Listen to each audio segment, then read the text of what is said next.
I'm going to try for a 3-for-1. We're going to talk about the Twitter files.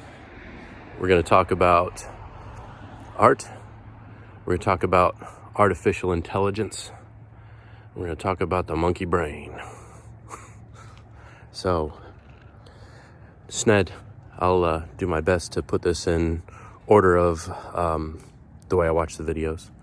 And the art thing sort of falls into place. Actually, man, I stand corrected. That's what you get for being a milquetoast hypocrite. But the art and the monkey brain and the cyborg thing will actually be all in one and first, and then we're going to end with the Twitter files. So here we go. A while back, you posted an image. It was a video of the artificial intelligence's rendition of the evolution of man. So, related to your content of what you're reading, I'm going to maybe make this what I'm reading part 4, or is it only what you're reading? I love it. I love it. So, I've never forgotten that image. I watch it on occasion. For what reason, I don't know. Trying to make sense of these things. Wondering what artificial intelligence is, and maybe coming to the premature conclusion that artificial intelligence is an evolution of mankind. So that picture essentially does that. Shows us being very organic, shows us switching to cyborg, and then shows us going to a complete information machine. I was doing a little research, trying to make a good video, and came across a Newsweek article, and I want to read it verbatim, or I wanted to read it verbatim, word for word, but instead, I'm going to put it in the description below. Spoiler alert. While that animation was artificial intelligence, however, it was artificial intelligence with very, very heavy text prompts from the human artist. And the artificial intelligence provided this artist with, I believe, according to the article, over 800 images that the artist combined to make an animation. Everybody seemed to share it on Facebook and Twitter as if it was artificial intelligence having some sort of a grand insight as to where we're going as humans. And according to this article, and it's plausible and it's believable, it doesn't hold water.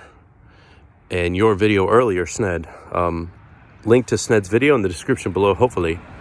You talk about the Fitbit and how people respond to the Fitbit prompts, but then what does it do to us? Does it make us only go to that bar? Like I've hit my 1,000 steps for the day, so I can go ahead and stop. What does that turn our fleshy side of our cyborg into, right? Maybe even a little bit mushier. Maybe turns it into milquetoast. Maybe gives it a double chin, tells it can hang out on the couch and be a weak man. Not like them strong guys, right? So, Twitter files. I don't know what these two things have to do with each other, other than I'm too lazy to put up 2 separate videos and spam y'all's inbox. But Twitter files. Finally saw something from Savage Institute on it, and I'm stoked. I have not had anybody to talk to about this. I've commented on political pundit videos on YouTube and just got, I wouldn't say lambasted in the comment section, but let's just say the people that watch those videos, they're not there to think. I don't think, based on my experience.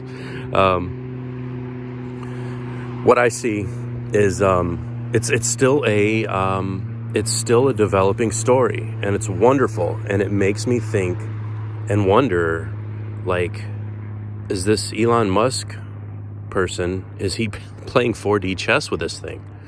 My hope is that it's made YouTube better, because the big thing that I saw so far, and I'm through it up to date. I think I missed the last post, but to me, it really gave some insight. Like, essentially, you're lifting the hood, or SNED, what you would call a bonnet. We're lifting the bonnet on the machine that is this social media.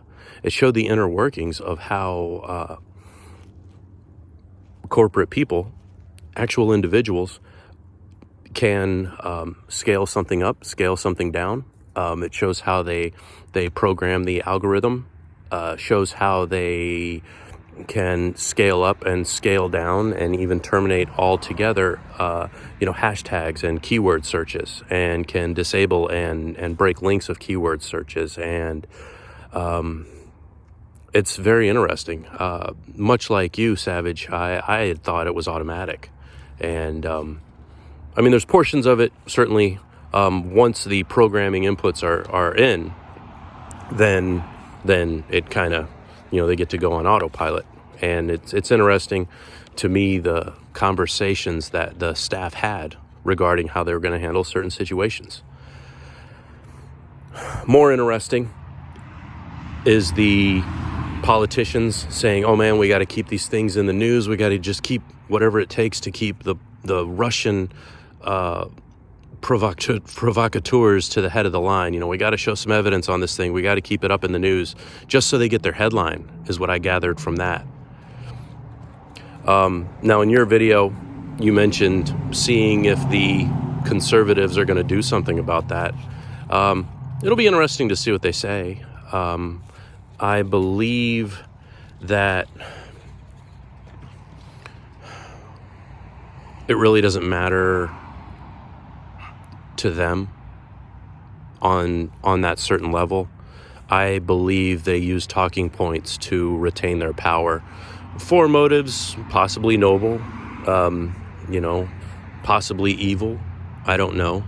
But the beauty, the way I see it, the beauty of a polarized mass is the engagement, is the loyalty, and is that guarantee of engagement, that money that you get during the campaign trail.